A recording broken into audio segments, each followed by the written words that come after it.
नमस्कार बच्चों। आज मैं आपके लिए रेट लेवल 2 विज्ञान गणित से संबंधित महत्वपूर्ण वीडियो लेके आया हूँ। ये वीडियो आपके लिए काफ़ी मददगार होगा। आपका एग्ज़ाम नज़दीक है तो आप इसे ज़रूर देखना। पहला प्रश्न है,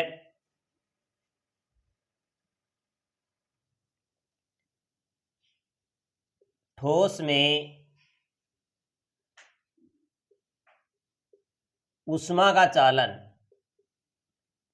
ठोस में ऊष्मा का चालन किस विधि द्वारा होता है? चालन किस विधि द्वारा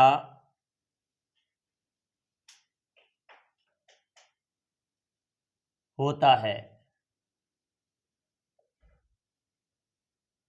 यानी पदार्थ ठोस, द्रव और गैस के रूप में है, तो इसमें हम ठोस पदार्थ की बात कर रहे हैं। तो ठोस में ऊष्मा का चालन किस विधि द्वारा होता है? ए में है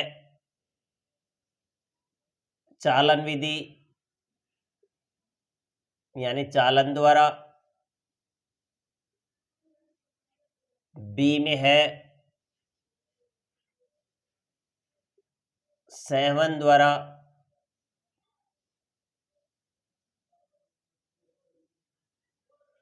सी में है विकिरण विधि द्वारा।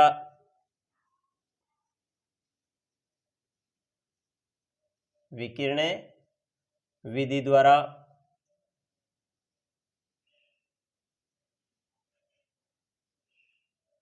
और डी में है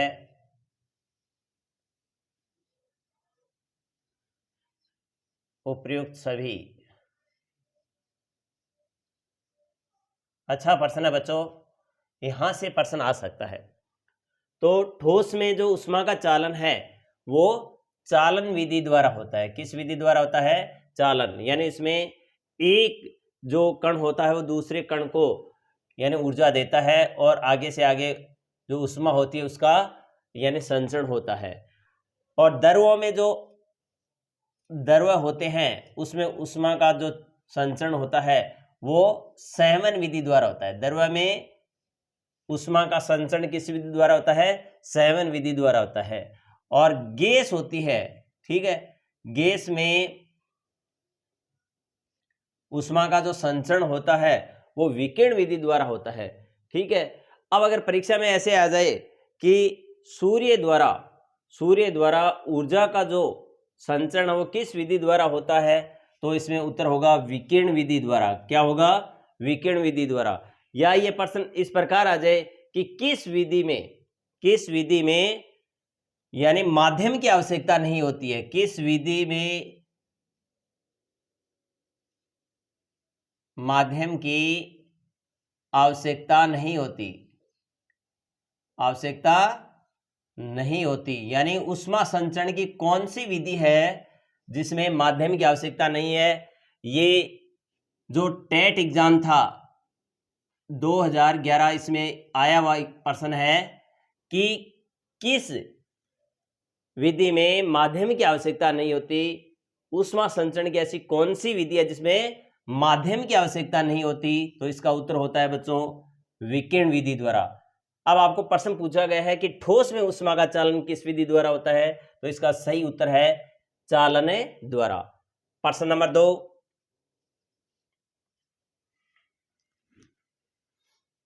पीएच स्केल से संबंधित है बच्चों। पीएच में पी का अर्थ है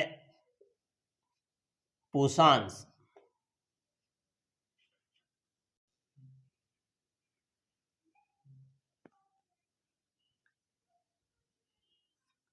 तो पीएच में पी का अर्थ है पूषांश है। और ये जर्मन भाषा का शब्द है। किस भाषा का शब्द है? जर्मन भाषा का ये शब्द है। का अर्थ है यानी पूषांश का अर्थ पूछा गया इसमें। तो इसमें ऑप्शन दे रहा हूं मैं आपको। ए में होगा बल, बी में है ऊर्जा, सी में है शक्ति, और डी में है दाब। तो बच्चों यानी पीएच स्केल है जिसके द्वारा यानी अम्लता और क्षारीयता की जांच की जाती है। तो इसमें यानी जो पी शब्द है वो जर्मन भाषा का शब्द है जिसका अर्थ होता है शक्ति। जिसका अर्थ क्या होता है?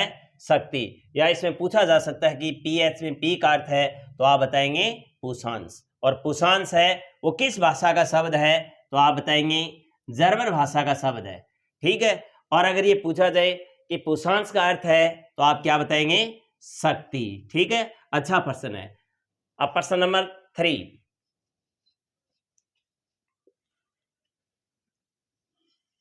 खून का पीएच है। अच्छा प्रश्न है, ज्यादातर एग्जामों में आता है। खून का पीएच है ए में 6.4, बी में 7, सी में है 7.4 और डी में है 14। अच्छा प्रश्न है बच्चों। तो खून का जो पीएच है वो कितना होता है? 7.4 होता है। कितना होता है? 7.4 होता है। अगला प्रश्न, प्रश्न नंबर 4 है, नारियल का रेशा, नारियल का रेशा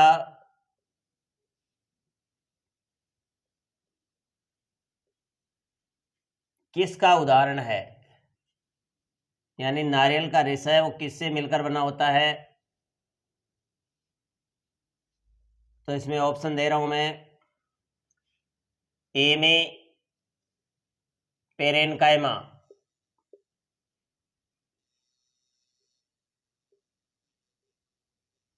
मर्दूतक के,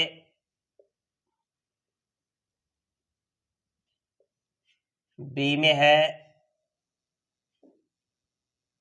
कोलेनकाइमा,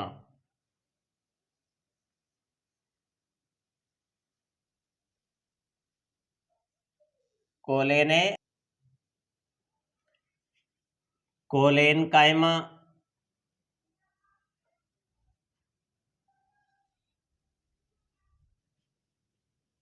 स्थूल कोणोतक।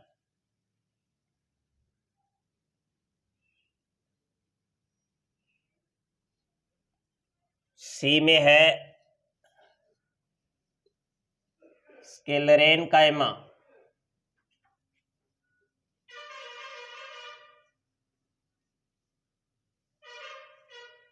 दर्दोतक।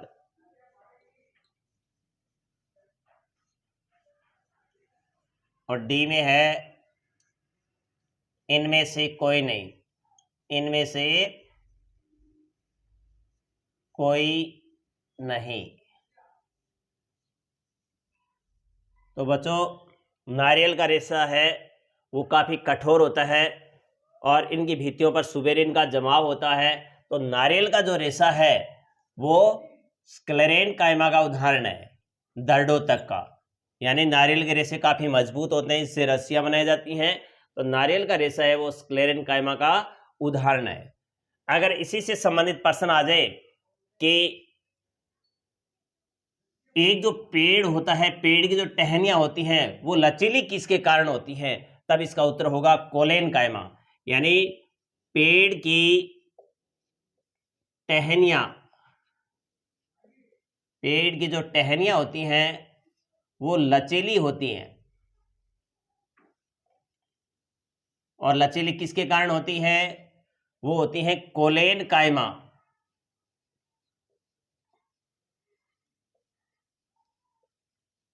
कोलेनकाइमा हिंदी में बोले तो स्थूल कोणोतक,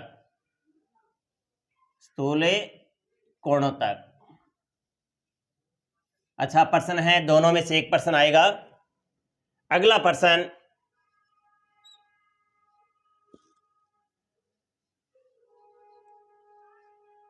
पादप कोशिका में केंद्रक की स्थिति होती है।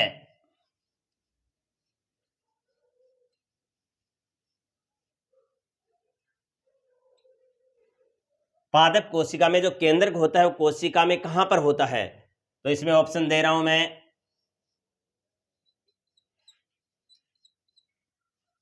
यानी आधार में होता है, आधारी होती है स्थिति, या परिधीय में होता है, परिधीय, या मध्य में,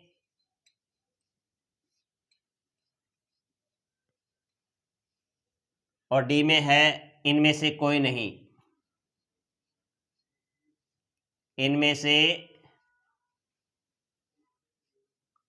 कोई नहीं।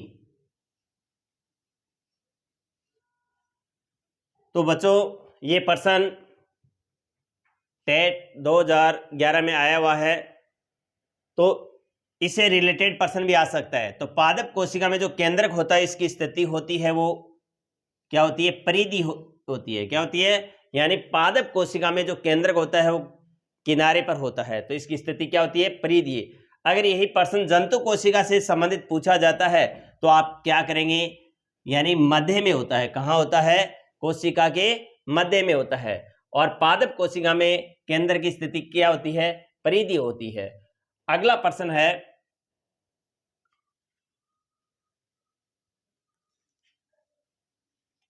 अगला प्रश्न बच्चों,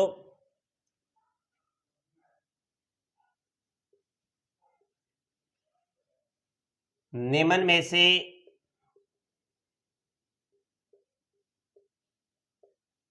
कौन सी कोशिकाएं मृत होती हैं?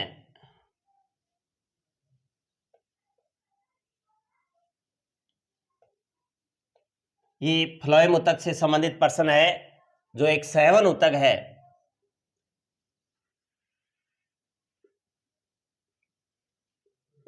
ए में है फ्लोएम रेसे, बी में है फ्लोएम मर्दूतक, सी में है चालनी नलिका, चालनी नलिका, और डी में है साथी कोशिका, साथी कोशिका, सह कोशिका। तो ये जो सैवन ऊतक दो होते हैं, जाइलम और फ्लोएम। जाइलम और फ्लोएम क्या है? सैवन ऊतक है। जाइलम क्या करता है? जल व खनिज लवणों का सेवन करता है, और फ्लोएम में पत्तियों द्वारा बनाए गए भोजन को पौधे के प्रत्येक भाग तक पहुंचाता है। तो इसमें परीक्षा में प्रश्न ऐसे आ सकता है कि इनमें से कौन सी जो कोशिकाएं हैं वो मृत हैं? तो इसमें फ्लोएम रेशे हैं। जो फ्लोएम रेशे होते हैं वो क्या हैं? मृत कोशिकाएं हैं। और बाकी जो कोशिकाएं होती हैं, जैसे फ्लोएम मर्दूतक है, चालनी नलिका है, साथी कोशिका है, ये जीवित कोशिकाएं होती है। तो इसमें फ्लोएम रेशे हैं वो क्या हैं? मृत कोशिकाएं होती हैं। ठीक है। या इसमें ऐसे देता है आपको कि इसमें निम्न में से कौन सी कोशिकाएं फ्लोएम से संबंधित नहीं है? तो इसमें जैसे फ्लोएम रेशे दे दिया, फ्लोएम मर्दूतक दे दिया, और इसमें साथी कोशिका दे दिया, और एक यहाँ पर जैसे यानी दे दिया आपको जाइलम रेशे दे दिया। तो इसमें क्या हो जाएगा? यानी जो साथी कोशिका है रेशे, यानी कौन से संबंधित है? वो जाइलम ऊतक से संबंधित है। अगला प्रश्न, उदर में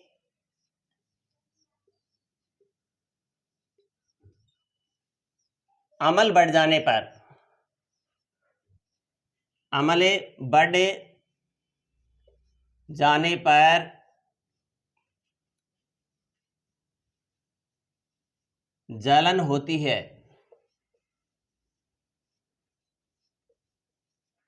इसको कम करने के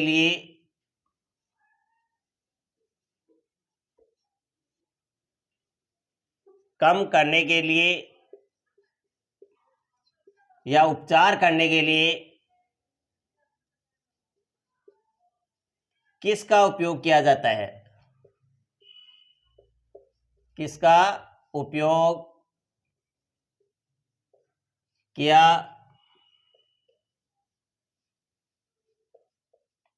जाता है?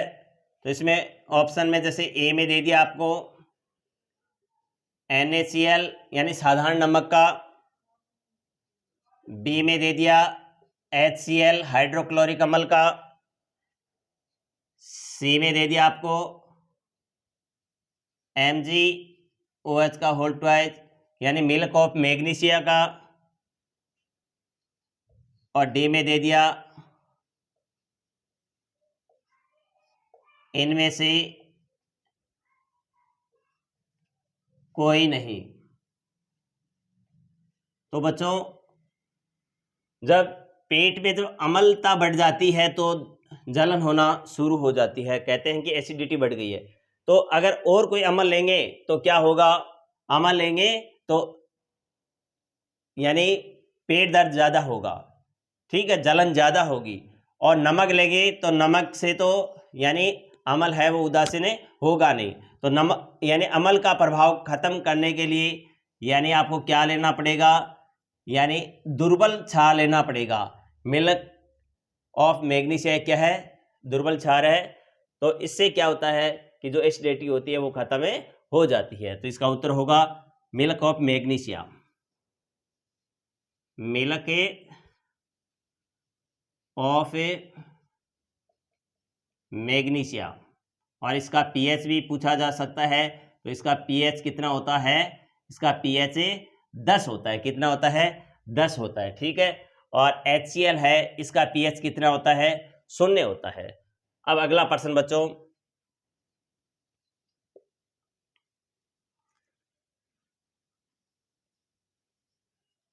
किस कोशिकांग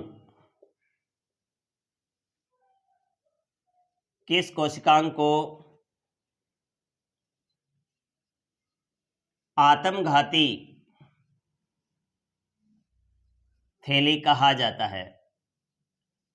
थैली कहा जाता है। अधिकतर परीक्षा में प्रश्न आता है, किस कोशिकांग को आत्मघाती थैली कहा जाता है? ए में दे दिया आपको माइटोकॉन्ड्रिया,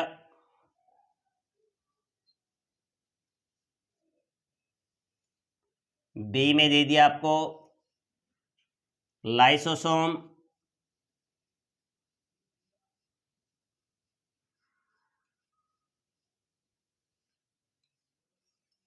सी में दे दिया आपको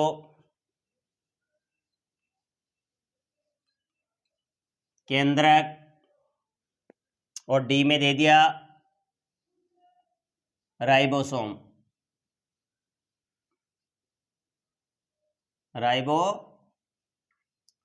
अच्छा प्रश्न है। तो suicide bag of the cell, आत्मघाती थैली, किसे कहा जाता है? लाइसोसोम को कहा जाता है। किसको कहा जाता है? लाइसोसोम को कोशिका की आत्मघाती थैली कहा जाता है। क्यों कहा जाता है? कि इसके जो एंजाइम होते हैं बच्चों इतने खतरनाक होते हैं कि ये जिस कोशिका के अंदर रहते हैं उसी का ही डाइजेशन कर देते हैं, इसलिए इसको कोशिका की आत्मघाती थैली कहा जाता है। माइटोकॉन्ड्रिया की, तो माइटोकॉन्ड्रिया को क्या कहा जाता है? कोशिका का पावर हाउस। कोशिका का क्या कहा जाता है? पावर हाउस कहा जाता है। इसमें जब भोजन का ऑक्सीकरण होता है तो ऊर्जा है वो एटीपी के रूप में संचित रहती है। तो इसलिए कोशिका का पावर हाउस या कोशिका का शक्ति गृह किसे कहा जाता है? माइटोकॉन्ड्रिया को कहा जाता है। और केंद्रक होता है, ये कोशिका को क्या करता है, कंट्रोल करता है। इसी के अंदर क्या होता है, डीएनए और गुणसूत्र पाए जाते हैं। राइबोसोम को कोशिका की फैक्ट्री कहा जाता है, यानी कोशिका की फैक्ट्री या कोशिका का इंजन किसे कहा जाता है, यानी ये कोशिका की प्रोटीन फैक्ट्री है। प्रोटीन फैक्ट्री किसे कहा जाता है, राइबोसोम को कहा जाता है। निम्न में से ग्रीन हाउस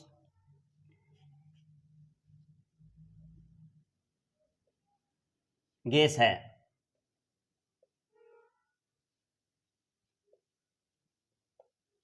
यानी कौन सी गैस है वो हरित गृह प्रभाव के लिए उत्तरदायी है, ग्लोबल वार्मिंग के लिए उत्तरदायी है।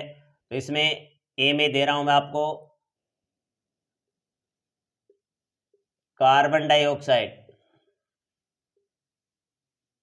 Carbon dioxide.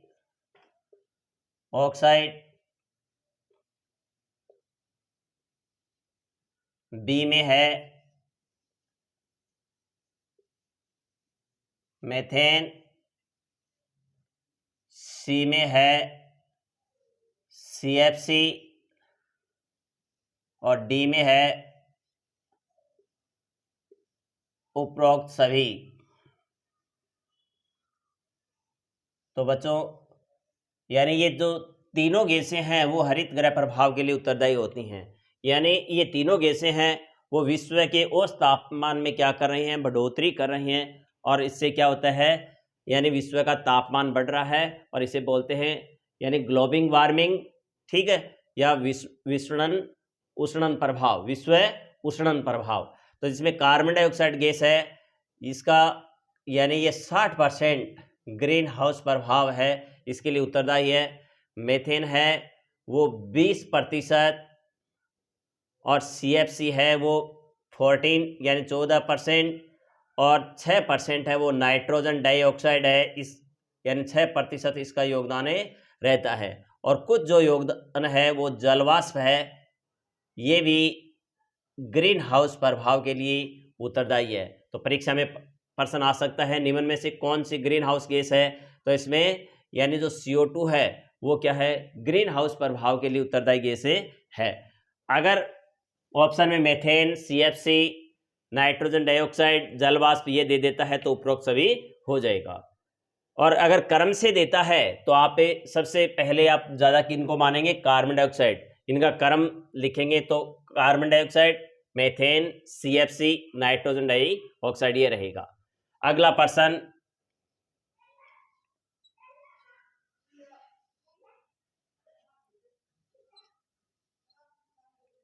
उत्तल लेंस से प्रतिबिंब बनता है। अच्छा प्रश्न है बच्चों, उत्तल लेंस से प्रतिबिंब बनता है यानी प्रतिबिंब कैसा बनता है वो आपको बताना है। ऑप्शन में दे रहा हूं मैं आभासी एवं सीधा, आभासी एवं सीधा। बी में है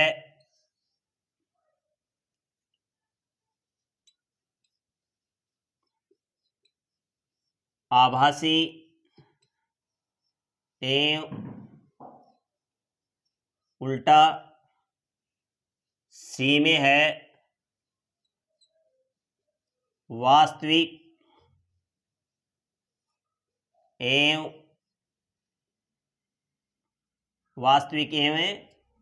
सीधा। और डी में है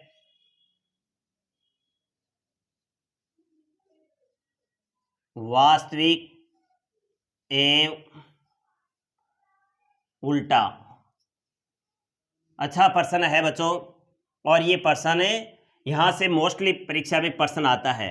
तो ये किसी से संबंधित पूछा जा सकता है, उत्तल लेंस से संबंधित पूछा जा सकता है, अवतल लेंस से संबंधित पूछा जा सकता है, उत्तल दर्पण से संबंधित पूछा जा सकता है, या अवतल दर्पण से संबंधित पूछा जा सकता है। चारों में से किसी से एक से संबंधित ये प्रश्न जरूर पूछा जाएगा। तो इसमें आपको ध्यान रखना है कि उत्तल लेंस से जो प्रतिबिंब बनते हैं, उत्तल लेंस से वो कैसे होते हैं, यानी इसमें ये याद ऐसे रखेंगे कि उत्तल लेंस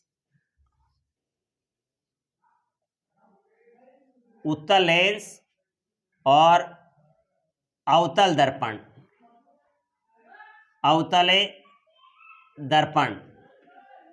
इनसे जो प्रतिबिंब बनेंगे वो क्या रहेंगे, समान बनेंगे।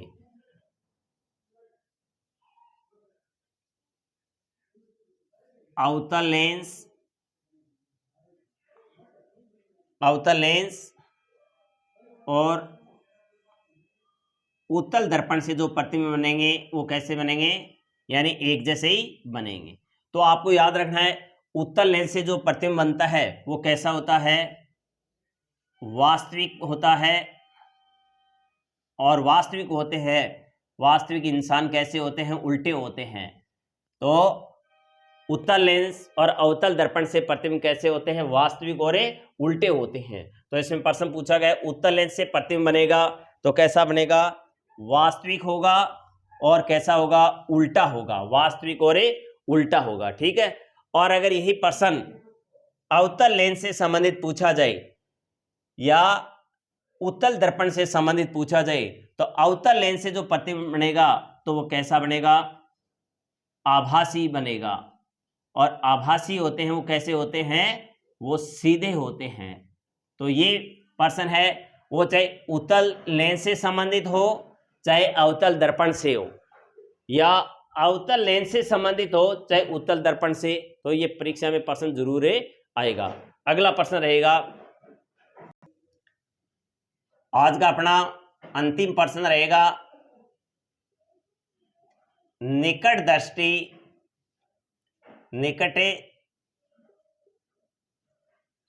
दृष्टि दोष के निवारण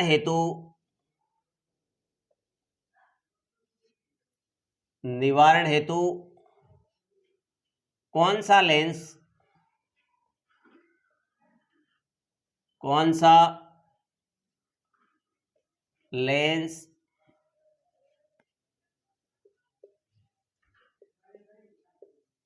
प्रयुक्त किया जाता है।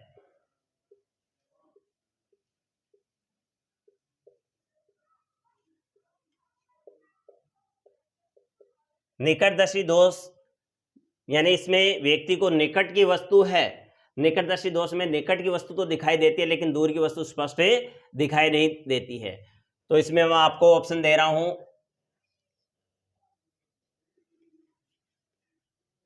उत्तल लेंस, बी में है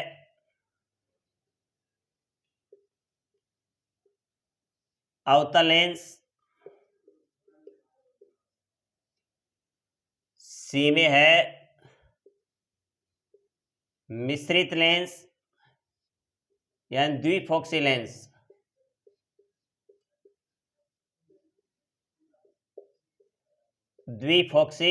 लेंस,